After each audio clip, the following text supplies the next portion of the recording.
19 августа на стадионе «Икар» стартовал чемпионат России по пожарно-прикладному спорту среди специальных подразделений Федеральной противопожарной службы МЧС России.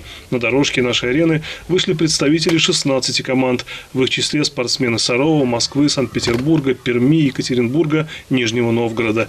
Первым испытанием для атлетов стал подъем по штурмовой лестнице в окно 4-го этажа учебной башни. Если смотреть по результатам, то у нас где-то за 20 результатов, те, которые спортсмены вышли из, грубо говоря, из такой, если по футбольной терминологии обсуждать, то есть из группы смерти вышли из 14 секунд, это где-то, ну я не знаю, наверное, человек 20 уже.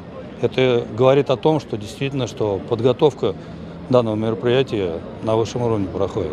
Более того, 19 августа при подъеме на 4-й этаж был установлен рекорд башни. Его показал спортсмен из Санкт-Петербурга Роман Свинаренко – 13,43 секунды. Екатеринбуржец Тимур Давлетов уступил лидеру всего 1/100.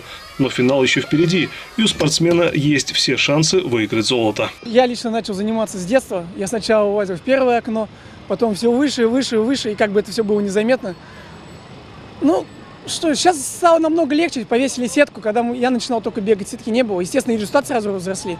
Психологически это очень становится легко. Не отстают от лидеров и саровчане. Сергей Гордеев уверенно преследует конкурентов с результатом 13,52 секунды. Мы также, как и спортсмены Санкт-Петербурга, Екатеринбурга, Казани, Новоуральска, претендуем на высокие награды. Хорошие условия на стадионе «Икар» созданы и для участников соревнований, и для зрителей. 2 больших информационных электронных табло позволяют видеть результаты забегов и время лидеров в отдельных видах соревнований. Хочется сказать спасибо руководству города, администрации за такую предоставленную возможность участвовать, проводить наши соревнования на таком шикарнейшем стадионе.